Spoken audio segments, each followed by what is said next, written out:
मुंह का कैंसर है तो छाले के रूप में आएगा। कोई जख्म है आपके मुंह में जो भर नहीं रहा है तो उसको इमीडिएटली उसका इलाज करवाइए। बिल्कुल। फूड पाइप का कैंसर है तो वो आपको खाने में दिक्कत देगा, तो अगर खाने में दिक्कत हो रही है तो ऐसा नहीं है कि उसको इग्नोर कीजिए, इमीडिएटली जाइए एंडोस्कोपी कीजिए, उसको एटलीस्ट डिटेक्ट कीजिए। बिल्कुल। सिमिलरली ब्रेस्ट कैंसर ये प्रेजेंट करता है लंप इन अ ब्रेस्ट में आपको लंप हो रहा है जो रिजॉल्व नहीं हो रहा और परसिस्ट कर रहा है, immediately go to a doctor, get a biopsy done and diagnose it. ऐसा नहीं है कि कैंसर हो गया तो डेथ सेंटेंस है, बिल्कुल नहीं। बिल्कुल। आप उसको जल्दी डिटेक्ट कीजिए, प्रॉपर्ली उसको डायग्नोसिस बनाइए और उसको ट्रीट कीजिए, तो दीज कैंसर्स आर क्यूरेबल।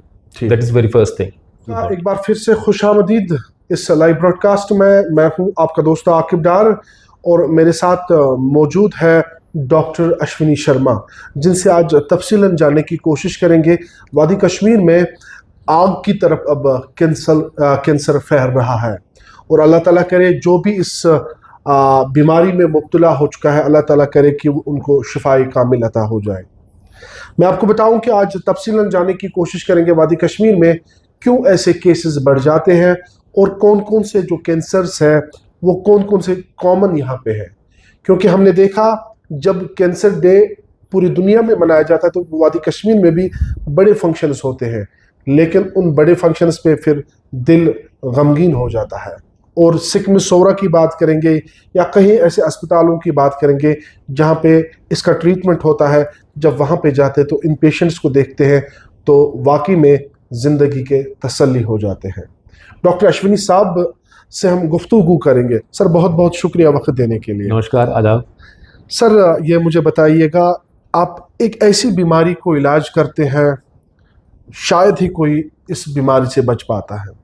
हालांकि जो इनिशियल स्टेज में होता है उनको ट्रीटमेंट दी जाती है, लेकिन अब जो रोबोटिक सर्जरी, आप क्योंकि आप उसमें एक्सपर्ट हैं, ये बता दीजिएगा कि कैसे हम अपने पेशेंट्स को बचा पाएंगे, कैसे उनका ट्रीटमेंट होगा और वादी कश्मीर में क्या क्या चीज़ें आपने देखी है, क्योंकि आप कश्मीर में भी होते हैं, कश्मीर में आप पेशेंट्स को ट्रीट करते हैं, यहाँ के कैंसर पेशेंट्स को आपने देखा, क्या कहेंगे, कौन से पेशेंट्स ऐसे कॉमन कैंसर जो है वो क्या है?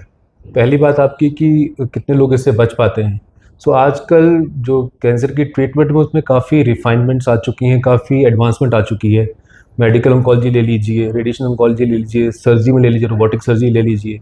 सो इन सब की वजह से अगर हम कैंसर को अर्ली डिटेक्ट करते हैं तो दीज आर हाईली क्यूरेबल। तो ऐसा नहीं है कि कैंसर हो गया तो डेथ सेंटेंस है, बिल्कुल नहीं। बिल्कुल। आप उसको जल्दी डिटेक्ट कीजिए, प्रॉपर्ली उसको डायग्नोसिस बनाइए और उसको ट्रीट कीजिए, तो दीज कैंसर्स आर क्यूरेबल।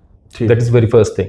दूसरा, आपने कश्मीर की बात की। बिल्कुल। सो कश्मीर में हम देखते हैं जो मोस्ट कॉमन कैंसर्स हैं वो हैं स्टमक कैंसर, उसके बाद आता है कोलोरेक्टल कैंसर्स, ब्रेस्ट कैंसर्स और lung cancers. Okay. So these are the cancers which are very common in Kashmir.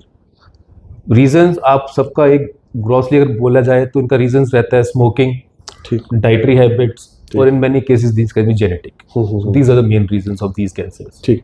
Doctor साहब, यहाँ के पेशेंट्स को आपने देखा है, तो जब पेशेंट्स आते हैं आपके पास, क्योंकि जो सीए पेशेंट होता है काफ़ी ज़्यादा निराश होता है, जब आपके पास आते हैं वो, आप रोबोटिक एक्सपर्ट हैं, तो एक उम्मीद उनके पास होती है, तो कैसा फीडबैक फिर पेशेंट्स देते हैं रोबोटिक सर्जरी के बाद? रोबोटिक सर्जरी के बाद जितने भी पेशेंट्स हमने ट्रीट किए हैं उसमें काफ़ी कश्मीर से भी हैं और उनका सर्जिकल आउटकम बहुत अच्छा है। They are living their life normally और उनका functional outcomes and quality of life that is very very good. So robotic surgery is a way to cure the cancer and have a good oncological outcome and good quality of life. Doctor साहब, एक आम आदमी का सवाल है और मेरे जब मैं ऑन द वे चल रहा था तो मैंने सोचा ये मैं ज़रूर आपसे पूछूं, ये कैंसर कैसे आइडेंटिफाई किया जाएगा? एक कॉमन इंसान को कैसे पता है कि उसको ये बीमारी लग गई है? सो कैंसर डिटेक्ट करने के लिए हर कैंसर डिपेंड करता है कि वो कहाँ ओरिजिन उसका हो रहा है। मुंह का कैंसर है तो छाले के रूप में आएगा। कोई जख्म है आपके मुंह में जो भर नहीं रहा है तो उसको इमीडिएटली उसका इलाज करवाइए। बिल्कुल। फूड पाइप का कैंसर है तो वो आपको खाने में दिक्कत देगा, तो अगर खाने में दिक्कत हो रही है तो ऐसा नहीं है कि उसको इग्नोर कीजिए, इमीडिएटली जाइए एंडोस्कोपी कीजिए, उसको एटलीस्ट डिटेक्ट कीजिए। बिल्कुल। सिमिलरली ब्रेस्ट कैंसर ये प्रेजेंट करता है लंप इन अ ब्रेस्ट में आपको लंप हो रहा है जो रिजॉल्व नहीं हो रहा और परसिस्ट कर रहा है, immediately go to a doctor, get a biopsy done and diagnose it. So depend करता है कि उसका लोकेशन क्या है, और अगर वो आपको कुछ ऐसे सिम्टम्स है जो रिजॉल्व नहीं हो रहे तो इमीडिएटली उनको टेस्ट करवाइए, डायग्नोसिस बनाइए अपना, उनको इग्नोर मत कीजिए। डॉक्टर साहब, कोई आपके पास कोई ऐसी एक्सपीरियंस, कोई अच्छा इंसान आपके पास आया लेकिन आपने उनको बोला कि जी आपको सीए है, कोई एक्सपीरियंस आपके पास, कोई पेशेंट आपके काफ़ी पास? पेशेंट आते हैं जिनको कोई भी रिस्क फैक्टर नहीं होता, ना वो स्मोकिंग करते हैं, ना वो अल्कोहल लेते हैं, ना वो कोई और बुरी आदत उनकी होती है, लेकिन फिर भी उनको कैंसर हो जाता है। डाइट में जो रिस्क फैक्टर्स अभी तक हमको पता लगे जो ऑथेंटिकेटेड हैं वो है red meat and smoked meat, जो बहुत ज्यादा खाया जाता है कश्मीर में, मटन जिसको आप कहते हैं। बिल्कुल, मटन भी कार्सिनोजन है, तो ये काफी किस्म के कैंसर करता है। अच्छा, इसको डेफिनेटली आप अवॉइड करना चाहिए, अगर ना कर सके तो एटलीस्ट इसका कंजप्शन जितना कम हो सके। बड़ा स्टेटमेंट दे रहे हैं, क्योंकि कश्मीर के लोग इस मटन के बगैर नहीं रहे। मैं मानता हूँ वाजवान मुझे भी पसंद है, लेकिन excess of everything is bad.